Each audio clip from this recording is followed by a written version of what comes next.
meal planning can look different for each person, but if you are making meal decisions when you're hungry at mealtime, I can guarantee that the quality of that meal is going to be significantly less than if you would have planned that even in the morning. Welcome to Talkin Shit, the podcast where we get real about the unfiltered truths women face in the quest for perfection. I'm Jana, your host, a dietitian and fellow woman navigating the pressure to have it all together, the perfect body, career, relationships, and making it all look effortless. Who set that standard anyway? Here, we're calling out the diet fads, hustle culture, beauty standards, and everything else that keeps us feeling stuck. But we're not just venting, we're diving into how to break free and rewrite the rules on your terms. So grab a coffee or a glass of wine and let's talk some shit. Together, we'll uncover how to live a life that's unapologetically yours. This is Talkin Shit. Let's dive in. Hey friend, quick question before we dive into today's episode. Does dinner stress you out more than it should? Because if you're like most women I talk to, figuring out what to make every single night feels like another full-time job. So if you're tired of the daily what's for dinner stress, I've got something just for you. I've created the What's for Dinner guide with 50 quick, healthy, and blood sugar friendly recipes that are perfect whether you're cooking for yourself or your whole family. No more second guessing, no more last minute takeout, just real food made simple. Grab your copy for just $9, click the link in the show notes, and make dinner the easiest part of your day. All right, now I'm back to the episode. But seriously, don't wait. Your weeknight sanity will thank you. All right, everyone, welcome back to the Talkin Shit podcast. I have another dietitian. We are on a dietitian streak and we're coming in strong. I have April with me. She is joining me from Minnesota. We connected online and she works in a grocery store, which we do not have on the West Coast. So this is pretty cool. And she's going to share just a little bit about herself. And then we're going to talk about her book, which is absolutely amazing. I think you're going to have a lot of really great takeaways from that. So April, I'm going to turn it over to you to introduce yourself. Yes, thank you. So I'm April Graff. I am a dietitian and I've worked at a grocery store for 17 years now. I love my job. I love the variety of people I get to talk to and the ability to really connect with people where those food decisions are made, right? So we can all start out with these really great ideas on what we want to eat or what we want our food to look like. And when you get to the grocery store and you have the choice of, the equivalent of 24 feet of yogurt to choose from or 65 feet of bread to buy, and you're like, what do I do now? That's where I get to connect with people and really just help them flip over the packaging, look through the marketing, and truly find products that work for them. I'm definitely of the mindset that there's no perfect food. Like everyone always wants to know, so what's the yogurt? What's the bread? What's the cereal? And that answer always depends on what they need. And so I get to build relationships with customers and really listen to what their health goals are, what their obstacles are, what their challenges are, and help them find the foods and connect with the right diet or, kind of nutrition parameters that really work with them, again, their health and their overall goals. I think that is so cool because so many individuals have shared with me that they instantly step into a grocery store and they feel so overwhelmed and anxious because they know that they want to eat well and they're so confused of like, what does that actually mean? Like, what do I need to put into my cart to actually make that happen? So I love that you're at the point of decision making and can help them with that education piece too. I think that's just genius. Yeah. And I love it. Because I deal with like the public, I get all of the things, whether that's digestive ailments or heart disease. I get picky eaters, I get athletes, I get it all, which I love. I'm the kind of person who loves to wear a lot of different hats. If I don't feel like I'm juggling 15 balls at one time, I'm a little bored. And so I do really love that. Yeah, that conversation piece. And just hearing where people are. Because again, if you are talking with a big variety of people, you can hear the concerns that they're having. And most people are, just like you said, they want to do better. They just are confused with how, because those marketers are so good at their job and, create some of that confusion, create that branding that looks healthy or that looks a certain way. And, in this case, oftentimes you can't judge a book by its cover, unfortunately. Oh, true. And I think with social media too, there's a lot more confusion as well because this influencer is saying this or this person is saying that. And so a lot of people too are saying, like, I'm just so confused. And so therefore I'm not doing anything. And Mhm. that's really where I think us as dietitians can come in and help with that education piece because before we started recording, you shared like we want you to think about food as fuel and nourishment and what you get to receive from the food that you eat versus the fear aspect and all the things that no, no, no, no, you can't eat that because that just creates fear and it stalemates any decision making. So yeah, I think that that's a really great lens to come from.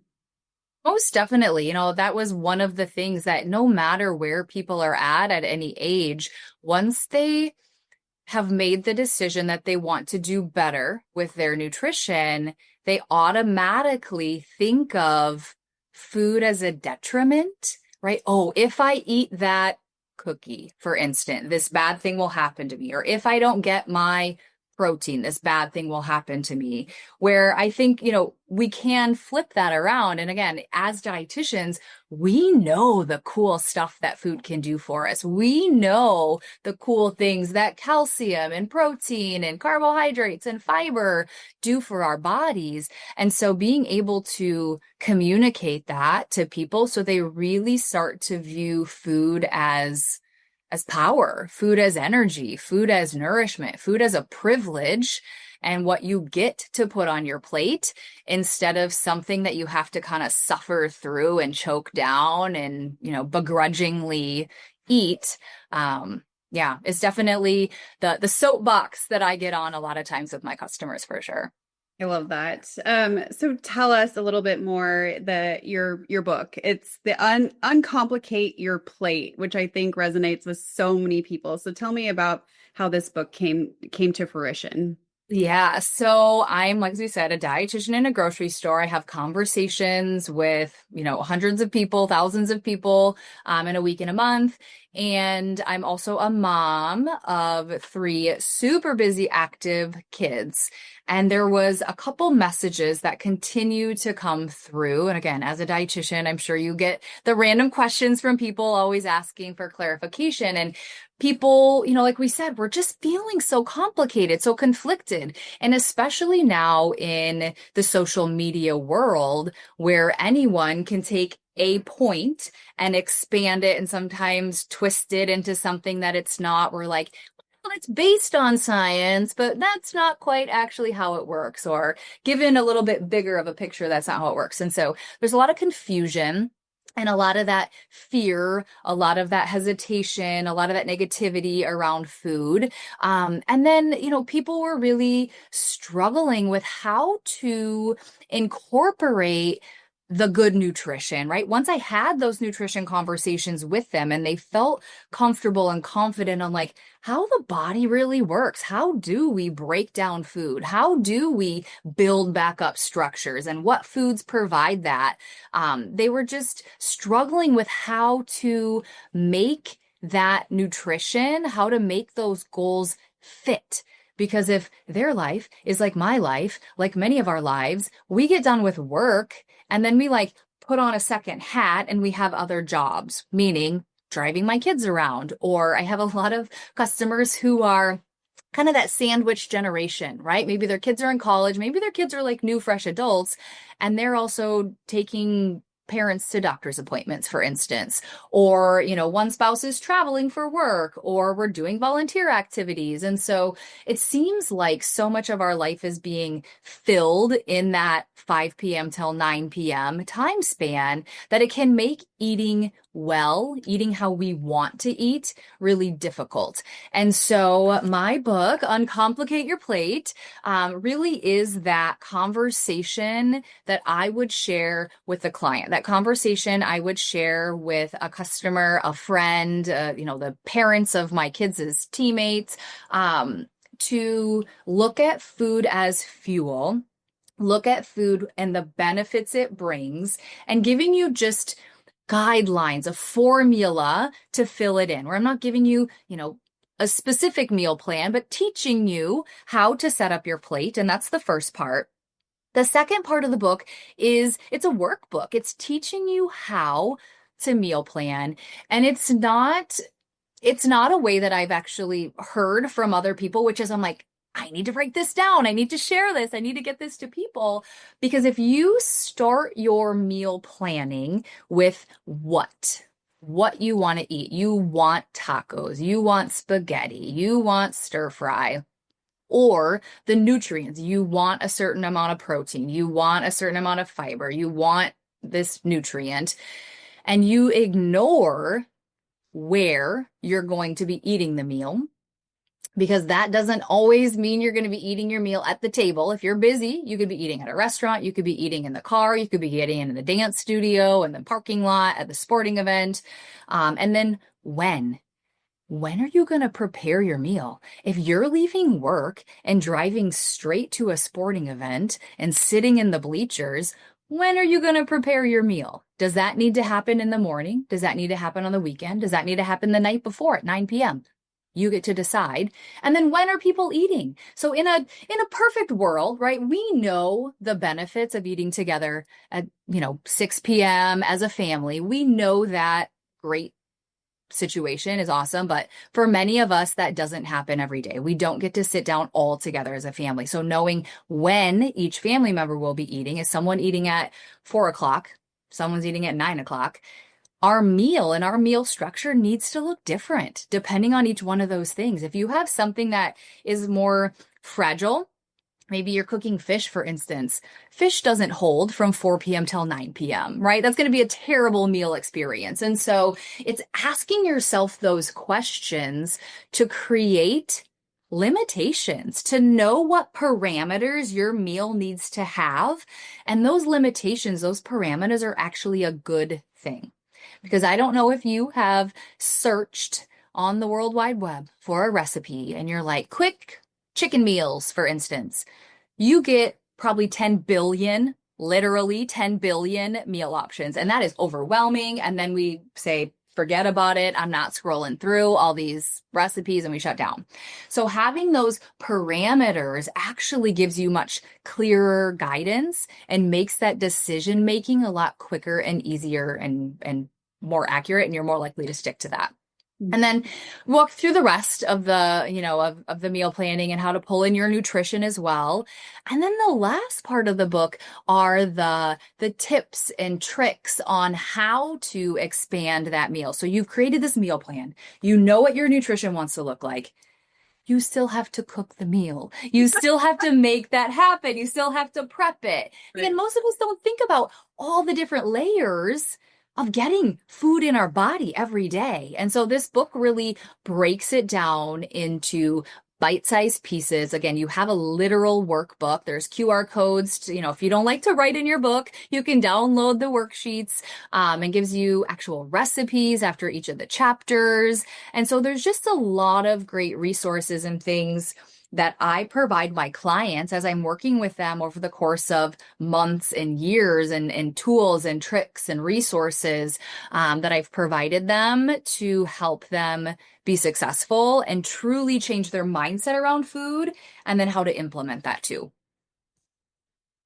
I mean, this is just so necessary for everyone. And I love how you said, again, before we started recording, we were talking just a little bit, and you said it's not just for moms, although it sounds like this is going to be a fantastic resource, and we'll make sure to link it below so that people can purchase it. However, you shared that it was for a 71-year-old woman, and it sounds like she was living on her own. And tell me about that. Yeah, so it was like the cutest thing ever. I had it. She was 70, young 70s. She came into the store clutching my book. She's like, April, I feel like you wrote this book for me. And I stopped and I had to look, because a lot of the examples in the book for a schedule and meal planning are literally out of my calendar. And I'm a 40-something-year-old woman with 3 kids running around to soccer matches. And I'm like, yeah, tell me more. And, she just felt like it was so applicable to her that kind of those same struggles that she was having still apply because she's a busy woman. She doesn't have a 9 to 5 job, but she still stays busy with going to the gym or volunteering or, taking her older mom to the doctor and just those different components and pieces of the puzzle to have a plan. And, every day you might not be running around from 5 p.m. till 10 p.m., but you still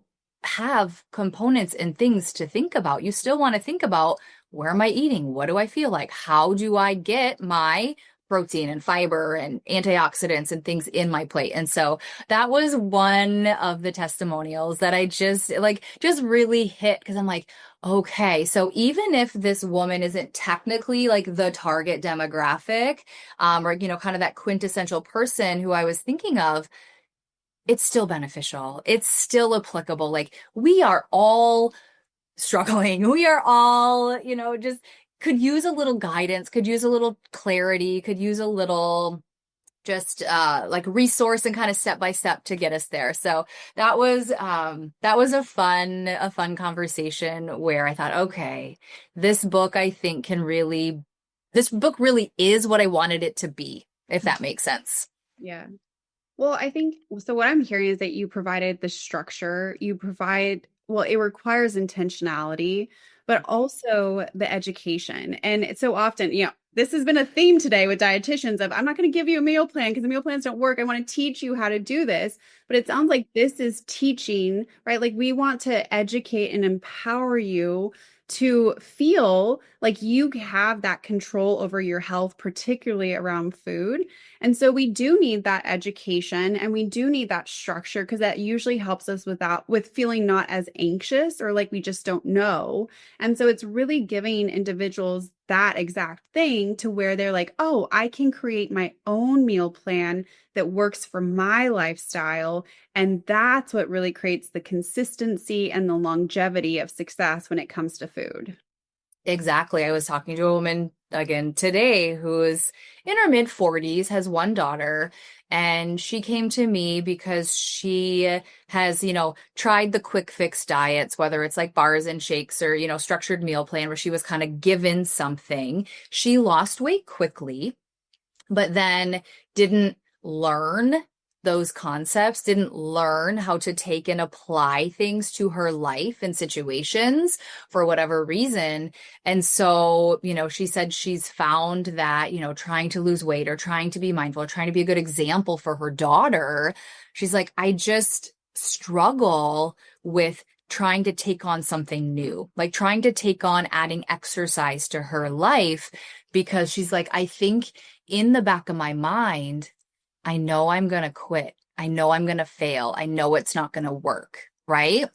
And so we've been working together for probably 6 months now. And she's like, April, it's working. She's like, I can feel it changing here. She's like, it's been little steps from something as simple as, she's a teacher. And so during the school year, she's like, something as simple as making sure I was eating lunch and like packing the right kinds of foods. Like I knew what I needed so I could pack it and adapt. And, if you know how to do that, you can be flexible because who you are in this moment of today is not who you're going to be in a year, in 5 years, in 10 years. And so you can't be given a meal plan for you today and expect it to work in a year, expect it to work in 5 years. One, you'd be bored out of your mind, but it just wouldn't work for you and for your goals. And so if you don't know the concepts behind that, you can't be flexible to that. You can't go on vacation without your product or without your exact meal plan or without your,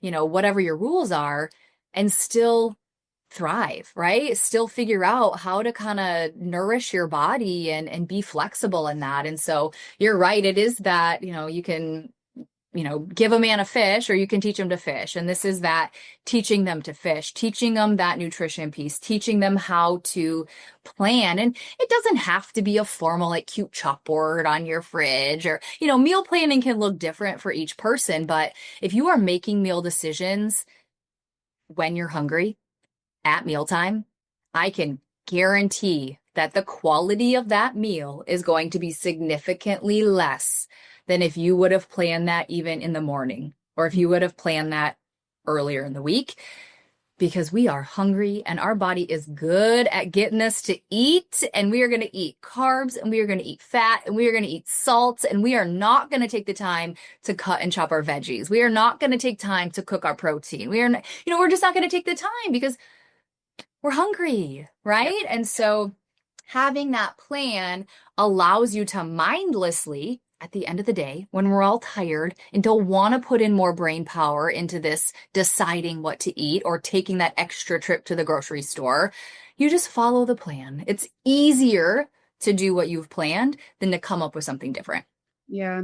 I have a saying that says we have to slow you down in order to speed you up. And the intentionality aspect, you can be intentional, right? Like as you're preparing this so that you can be mindless during the week when you don't want to make one more decision, Yep. right? There's different ways that we can navigate that. But also, I think that there's that intentionality. A lot of people will put like their workouts in their schedule or they sign up for that class and right, they like block it off. But the same thing can be really beneficial when it comes to food as well, right? Like how many people actually block off going to the grocery store or block off time for actually making those meals? And so that's where I think meal prep really comes in. I don't think it has to be this whole huge ordeal that takes hours and then hours doing the dishes as well. But you can still have that intentionality. We're still blocking off that time, same way we would do with exercises, so that we can really support your health and your nutrition as well. Most definitely. And, just like working out, there's no only time that you can work out. You don't have to work out at 5 a.m. or have to work out at 5 p.m. or have to work out on your lunch hour.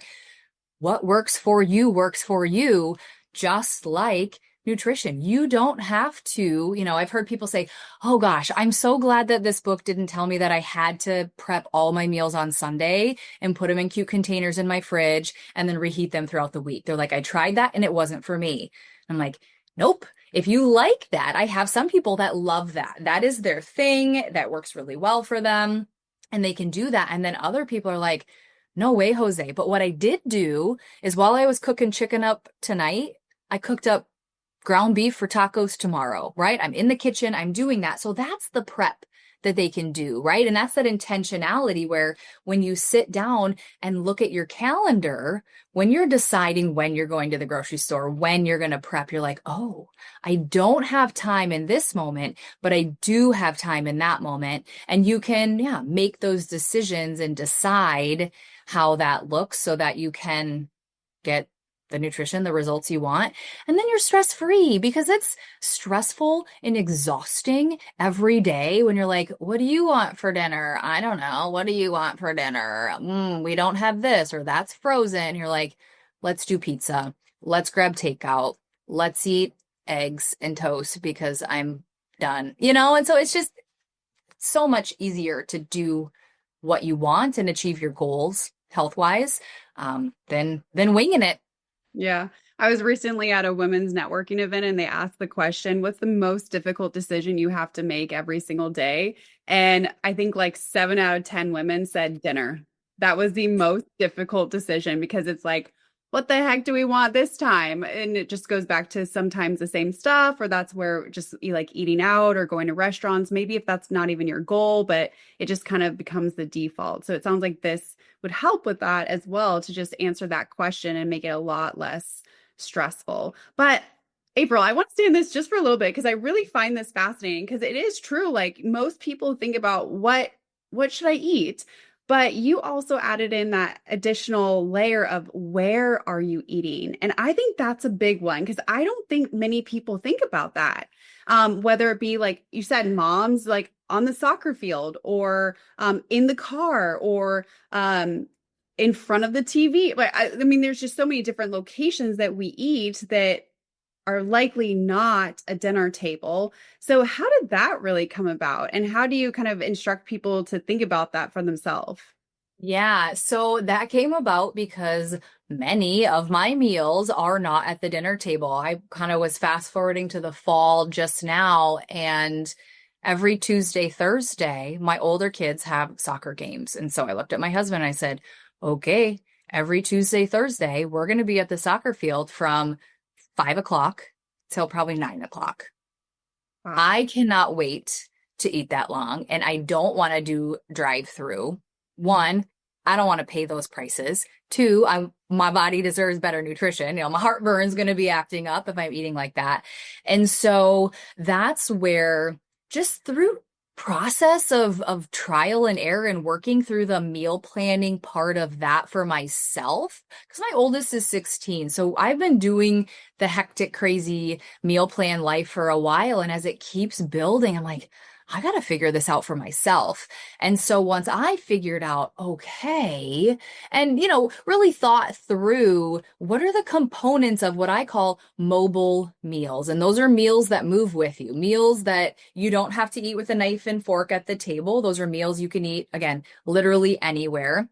And what that looks like, and what are some components of that. And then too, like, I really love food. I do love cooking. I like taste and flavor. Like, I need my food to taste good. I'm not one of those kind of people who's like, just give me the chicken and quinoa and broccoli. I'm like, no, like it's got to be fantastic. And so hearing other people struggle with how to make their food taste good, because if they're cooking at home and it's blah, it's mediocre, they're like, why wouldn't I go through the drive-through? Why wouldn't I get takeout? And so that's a component as well. Is, again, there's recipes in there, but I teach you the formula where you have to get obviously your veggies, your protein, and your carb.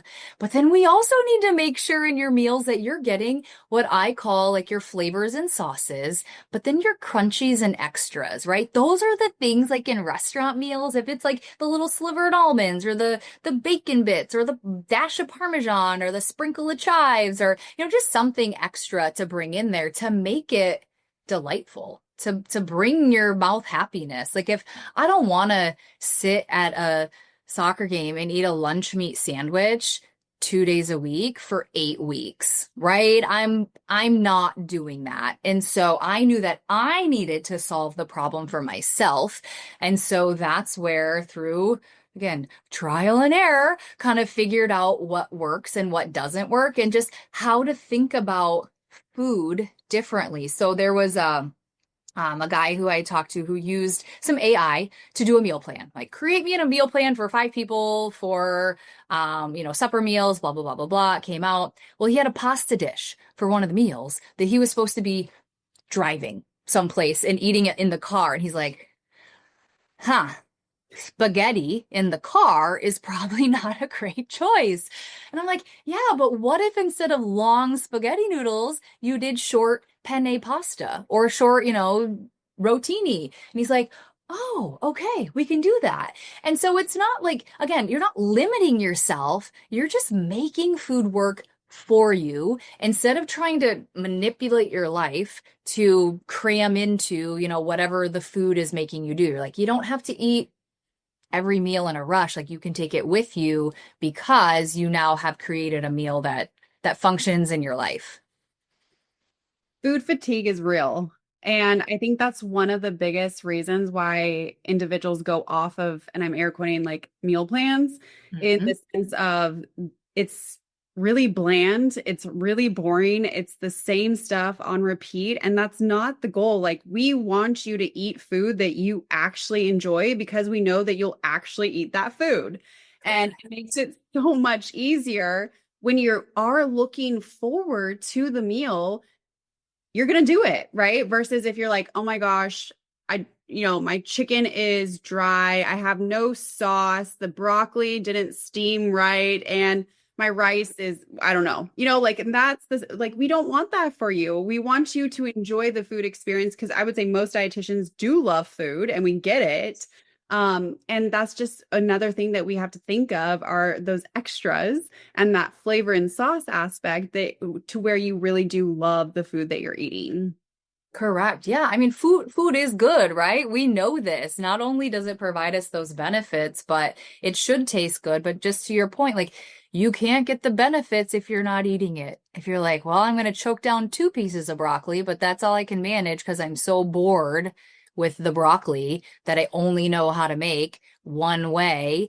And, taking time to experiment with recipes is also exhausting, right? You're at the end of the day and you're like, I just want the easy button. I don't want to have to think because new recipes do take time. And so that's where that kind of formula cooking can ease that a little bit because, you take something that you're comfortable with and instead of it being chicken, it's fish or, ground beef, or you're just kind of switching some things so it still feels familiar, but you are getting that variety and taste and flavor. And the book has, I think it's 34 different recipes and then a whole bunch of other like suggestions and modifications and things to really expand that too. So there are concrete examples, but then the knowledge to take that and apply it on your own too. Yeah, that's so important. Like, so I call it my LPC method, but it's really just looking at your lifestyle, your personality, and your culture. And if your food doesn't fit those things, it's not going to fit. And Yep. so that's what I hear exactly what you're saying is you don't morph to fit your food. The food morphs to fit your lifestyle, your personality, right? Some people do like they'll prep all and they'll have the 5-day meal plan and they're okay with leftovers and reheating. Some people absolutely hate that. They won't do leftovers. And so again, we're working with your personality. What do you actually like? And then culture too, right? Like we want you to have your cultural foods and enjoy that so you don't feel like you're an outcast. We want that to be part of what you get to, again, enjoy. And that's where we see the most success. Absolutely, because food is our personality, right? A part of our personality. It is a part of our life. It absolutely is a part of our culture. And yeah, so you're right, where it is important to understand the concepts so that you can then, yeah, apply it and fit you. Be genuine, be intentional with who you are and what your goals are for sure.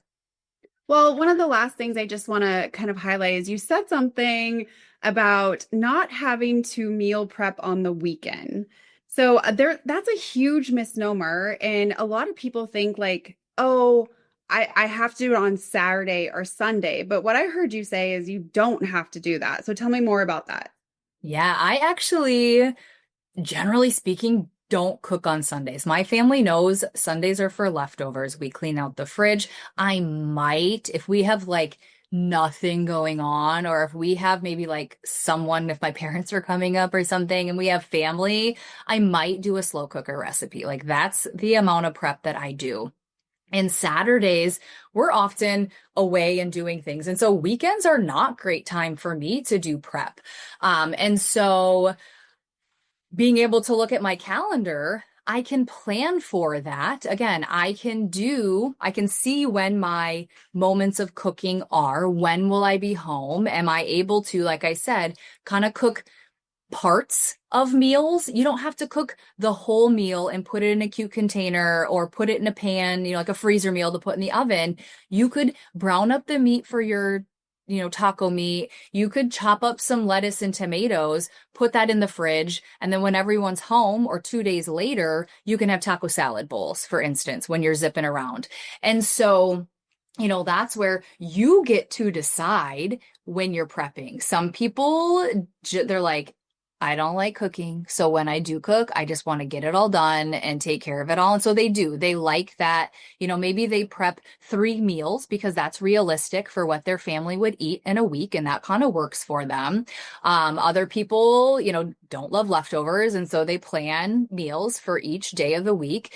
But again, you get to decide what that looks like. And so for me, we usually cook, Mondays are generally a little bit slower. Tuesdays, for some reason, a lot of sports have games and things for us. And so we're often going. And so a lot of times Monday afternoons, I'll cook my meal. And then while I'm cooking my meal, I'm prepping tomorrow's bowl, right? So maybe I'm cooking up a grain and some veggies and a protein, and I know what kind of sauce I'm putting on it. Wednesdays, usually again, maybe like a home night or a slow cookery thing. By Thursday, it's often leftovers, right? We had a couple days of meals that we've eaten. We've got some bits and things to use up. So Thursdays are leftovers. And then for me, this is that personality piece that you had talked about. Friday meals must be fun. Friday meals must feel like a party. They must feel like something I could get at a restaurant. I do not want, well, this is so Minnesota of me, but I do not want tater tot hot dish on a Friday. I do not want, one time my husband planned ham and potato like casserole stuff. And I'm like, honey, that's a Tuesday meal. That's not a Friday meal, right? Like I want tacos or fajitas or pizza or burgers or like something fun and restauranty. And so I know that about myself because if we have tater tot hot dish scheduled for Friday, nope, I'm going out.